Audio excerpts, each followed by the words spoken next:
Hello everyone, I hope you're doing good. So today lesson will tackle the most famous play written by William Shakespeare, Hamlet. So and more precisely we are going to analyze the speech to be or not to be spoken by Hamlet, the soliloquy in Act 3, Scene 1. So let's start. To be or not to be, that is the question. Or in other words, to die or not to die, or is it better to be alive or to be dead? That is the question.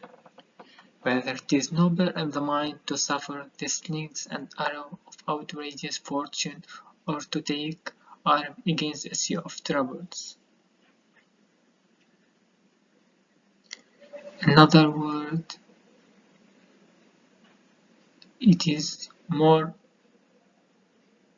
honorable to bear or to suffer the troubles of bad lucks, or to take arms, or to take action, to fight against these troubles, and by opposing them.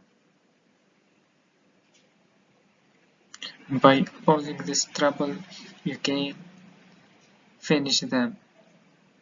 To die, to sleep no more. Dying is like sleeping, and by sleep to say we end the heartache and the thousand natural shocks that flesh is heir to. In other words, by sleep or by killing himself, he will end the trouble and the calamity of life. It is a consummation devoutly to be wished.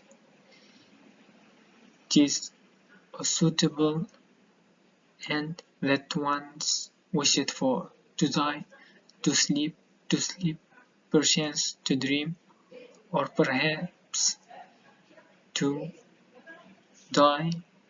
I, there is the rub, or the rub, it means difficulties.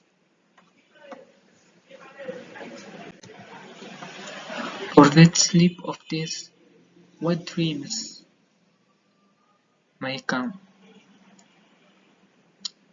Because dying is like sleeping, so when we die, what kind of dreams may we face? Is it good dreams or bad dreams? When we have shuffles of this mortal coil, when we left, or in other words, when we left this turmoil of life or this confusion, must give us pause. We must stop and think. There is the respect that makes calamity of some long life. That's why people rather suffer in their life.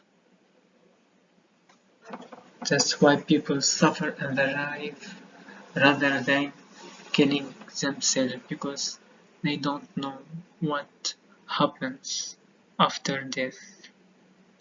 For who will bear the whips and scorns of time? Another word, for who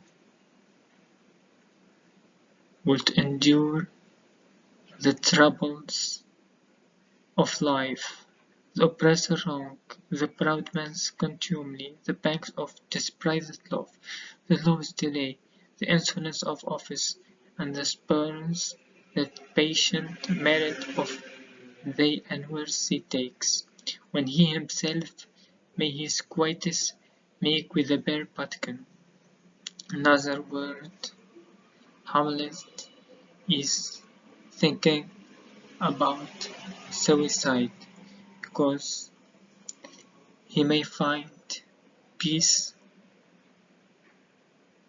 by killing himself, by stabbing himself, because by killing himself and stabbing he ends all these troubles and misfortune and all these misfortunes. Who will fathers bear to grant and sweat under weary life?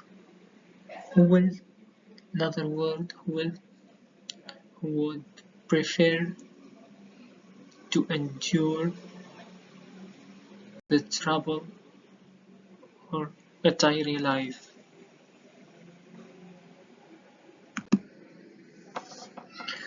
But that the dread of something after death, or that the fear of something after death, the undiscovered country, the unknown, from whose boundary no travel returns. This means when we die, there is no escape, there is no coming back, which puzzles the will, confuses one's desire, and makes us rather bear those ills we have, and make us endure the troubles of life, than fly to other that we know not of. That's why people rather suffer and endure the troubles of life rather than flying or going or facing the unknown. Thus conscience does make coward of us all, and thus the native rule of resolution. The conscience is mean the knowledge of right and wrong, the reason, because thinking impedes action, which makes us cowards.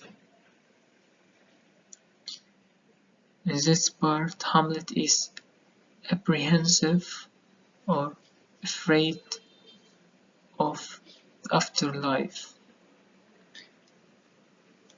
Is sickness or with the pale cast of thought and enterprises of great pitch and moment.